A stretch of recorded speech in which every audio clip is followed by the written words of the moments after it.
Thank you so much for joining me here today for TABLEWORK. I'm very happy to be here. I'm quite honored that you asked me to come as well. I'm so thrilled that you joined.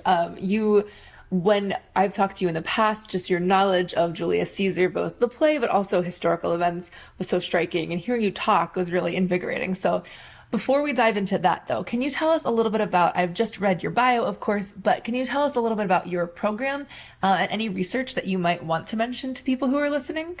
Yes, so I'm an undergraduate student. I know I don't look it, but I just recently transferred into Stanford. I'm in the engineering department here. I'm studying management science and engineering, and it's really a fascinating melding of engineering principles and then the business behind it. So you can do finance, you can do management practices and how to lead teams to success and startup companies and build products. It's a fun time.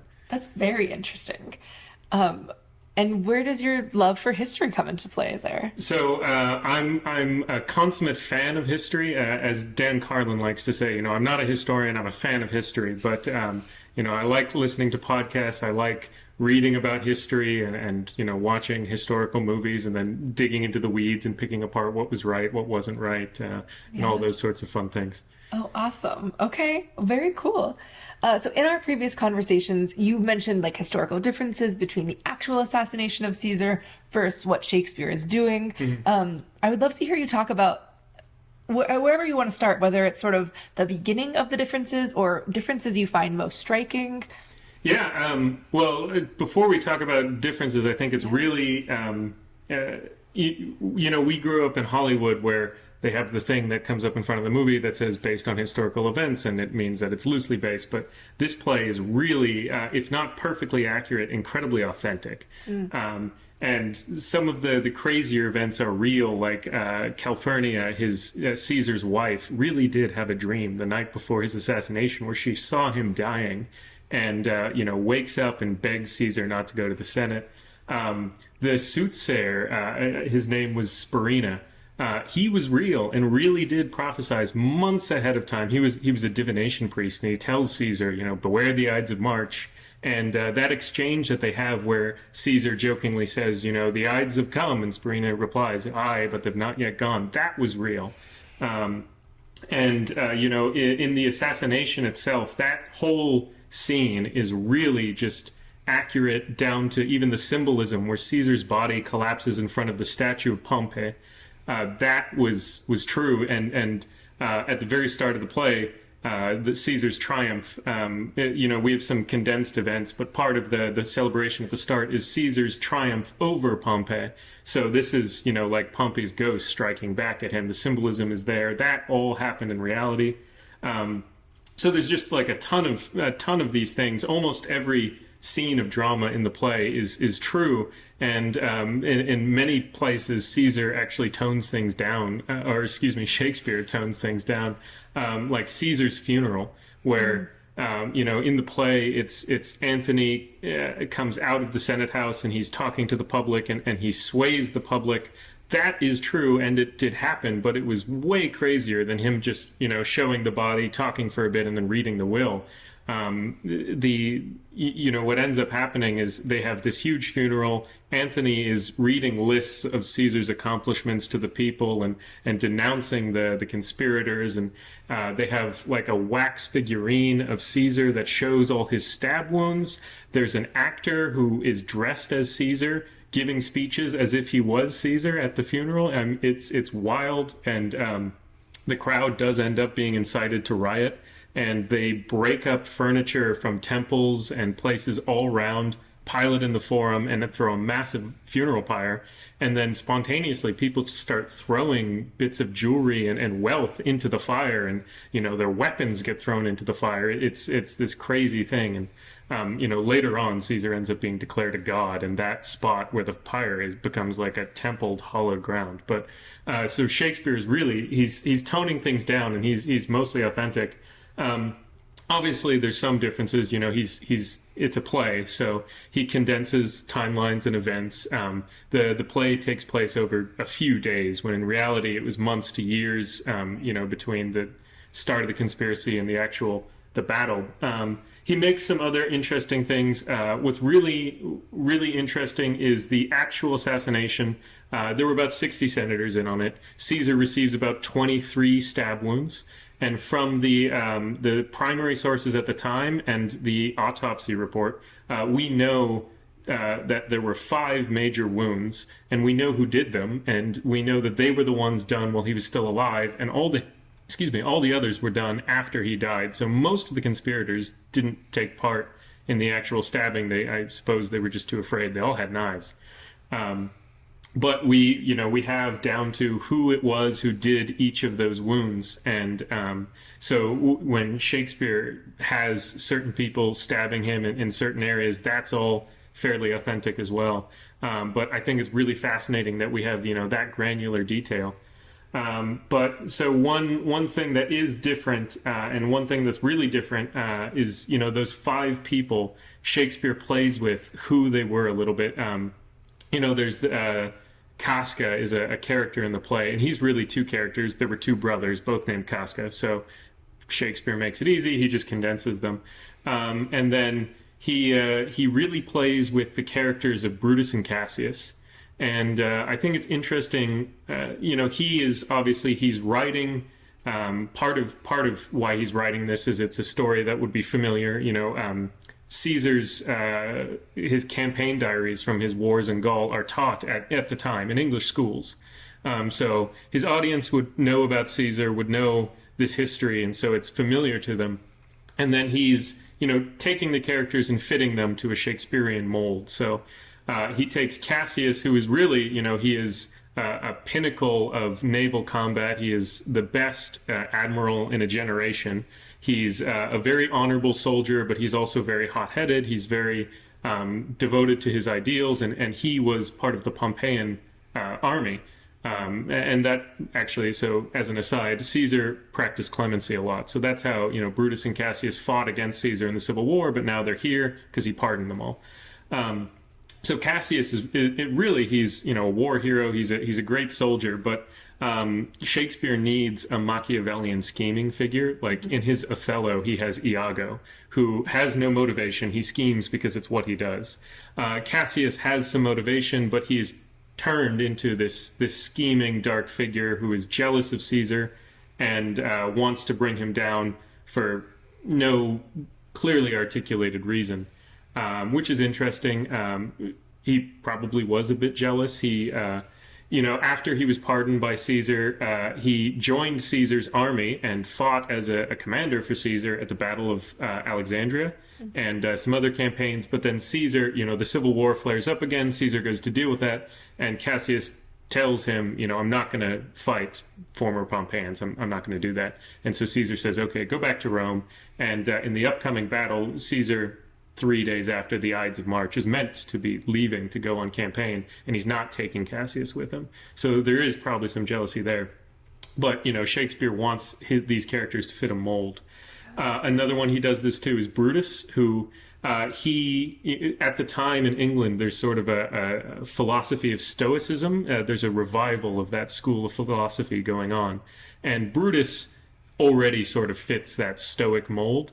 He was an ultra-conservative in Rome as a politician. He was aligned with Cato, and he is sort of that honorable, stoic man.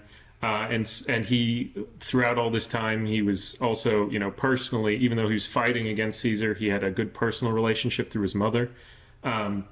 But he really does fit that Stoic mold well, and Shakespeare just, turns that dial up a little bit to make him fit the mold even more. And so, he's taking characters. This is his tragic hero, Brutus the Stoic. This is his scheming Iago. And then he, takes Shakespeare and makes him a kingly figure. And at the time, he essentially had all the powers of a king. He just didn't have a crown. But what's really, really interesting, there's one conspirator. He's one of the original conspirators that Shakespeare takes out entirely. So I have his name here, and I want to get it right. Decimus. Yes, so it is Decimus. So he's removed entirely. And that I think is really, really interesting because unlike the other conspirators, almost all the other conspirators, they either were lower level people on the civil wars, Caesar against Pompey. They were either Pompeians or low level Caesarians who either want some power or they're taking bribes. As later in the play, there's a huge argument about taking bribes. But, they all have these motivations. But Decimus is like a dyed-in-the-wool Caesarian. Mm-hmm. He is so far in Caesar's inner circle that he is named in Caesar's will. He has dinner with him the night before the assassination. He is named the governor of Transalpine Gaul. He is one of the big political players in Rome, and he completely betrays Caesar and joins this conspiracy. And I think it's very interesting that Shakespeare removed this character.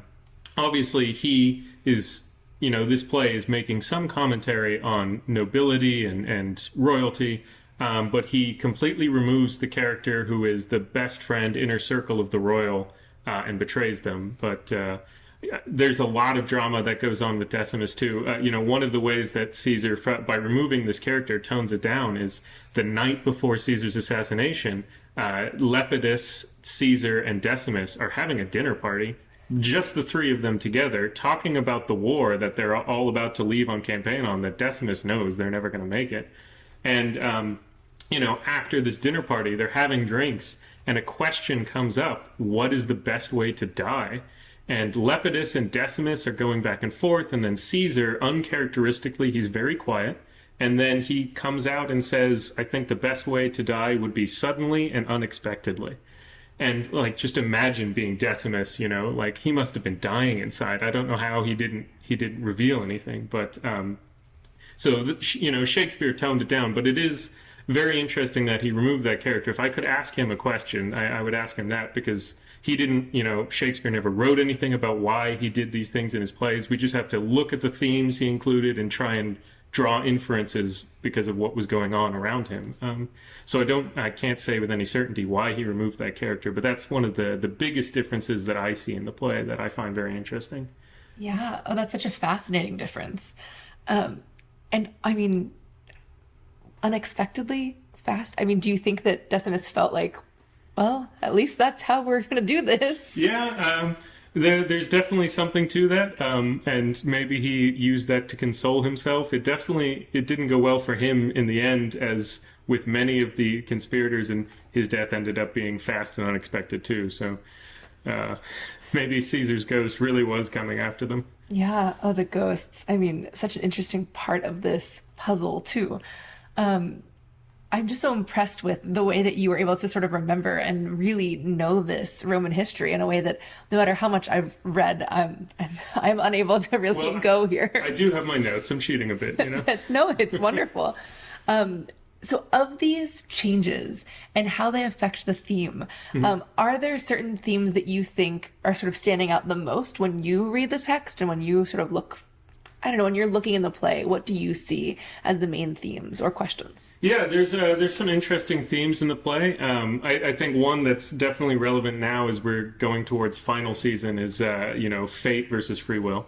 But there's some really interesting themes around what it means to be noble, what it means to be honorable. There's themes, tyranny is a word that gets thrown around a lot. People are talking about, will Caesar, if he becomes king, will he still be a good leader or will he fall to tyranny?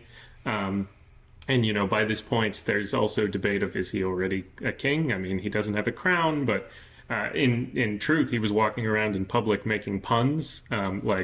It doesn't work so well in English, but there's a word Rex, which is both a last name and also means king. And, in a speech at one point, the crowd was calling out, Rex, Rex. And he says, not Rex, but Caesar. You've got the wrong guy. I'm not that. I'm Caesar. But apparently the crowd went dead silent. So, there was people got the joke. They didn't like it. So there's a lot of themes around, also the fall of the Republic, and this is, with a lot of things, you sort of can say maybe something happened here or happened there, especially in history. We don't have a clear idea, but, if you talk about the fall of the Roman Republic, it happened very gradually, and then off a cliff. It was gone. Yeah. And so there's a lot of themes around that, and then a huge theme that's pretty relevant to today is ethics and politics. And so at the very end of the play, Brutus is hailed by Octavius and Antony as the most noble among Romans because he only killed Caesar for ethical reasons, not for political reasons, while almost all the other conspirators, other than Decimus, who isn't in the play, did it for political reasons. And so that's a very interesting theme. And also he has a lot of themes based around public versus private face, and like peer pressure and popularity, and how these can be good things, but also can bring about your downfall. At some points, there's a part in the play where Caesar is speaking to Antony. He says, "I don't like that Cassius figure," which apparently this exchange might have actually happened. But he says, I don't like this Cassius figure because he doesn't have a private life. And he is very eloquent about explaining all these things that he doesn't do. But he's basically saying, Cassius only has his public figure, his political face, and he doesn't have any private life. So his whole life is just consumed with his ambition, and there's nothing to really check that ambition. And the same can really be said about Caesar. Like an interesting part in the play where Caesar is convinced to go to the Senate by being told he's going to be crowned king. That was true. It was Decimus, the character who's not in the play, who actually convinced him by really, in real life, telling him the Senate's talking about crowning you a king, and if you insult them by listening to your wife and staying home, they might not do it. But so there's, that he's egotistical, but also it's that public face sort of thing, and that really brings about his downfall. And then being too rigidly honorable brings about Brutus's downfall. Cassius points out to him at the very tail end when they're planning their war. Cassius says, we have the high ground, we have the hills, we shouldn't go down. And Brutus says, no, we must. It's the honorable thing to do. And so they go down and they lose. And it's a surprise to Antony, who it didn't expect them to come down and meet him, because he says, this is like suicide. What are they doing? Okay. But, it's that honor bringing about the fall. Yeah. Oh, I mean, I appreciate so many of the points that you highlighted. And the public versus private is interesting too, because it's specifically Acts 2 and 4 that we see homes. Mm-hmm. We see Brutus in Brutus's home, and we see Caesar in Caesar's home, and that helps us see the women, because there are only 2 women scripted in the play, and they're not very strong female characters, right? And so our version, we do have women playing other roles, and so we've changed pronouns in that regard. So I think that brings a lot of other questions that we hope the audience will engage with when you see the play, and I can't wait to talk to you after for you to see that. But yeah, this home is where we finally get to see these 2 characters interact with people who aren't political figures, and sort of see how they are when they're in the private setting. But seeing Caesar change from being alone with Calpurnia to having in the play, that the version that we're doing, Decius come in and say like, hey, let's get you to the Senate, and seeing how he changes from that one moment to the next is really fascinating. Definitely, I agree. And hopefully, I don't know about the script, but in truth, Caesar it's not just Calpurnia had a bad dream and Caesar is saying, I don't believe in your superstitious nonsense. Calpurnia was essentially an atheist. And so they spent hours and hours that morning talking to each other, because she has this dream and wakes up screaming somewhere in the very early hours of the morning. Yeah. And, Caesar is pretty well convinced, he's going on campaign soon. So it's not just, I have to listen to my wife. They had a really good relationship, it seems. Yeah. In Shakespeare's script, he changes that. And that might be another good question to ask him why, but. Yeah. Well, thank you. It feels like we just started talking, but we're actually at the end of our time together. Before we finish, though, I do want to see, are there certain... I'll actually choose this question instead. What do you think a Stanford audience should get out of the play? Or why do you think someone should go watch this play now, in this moment in our history? Well, like I said, fate versus free will.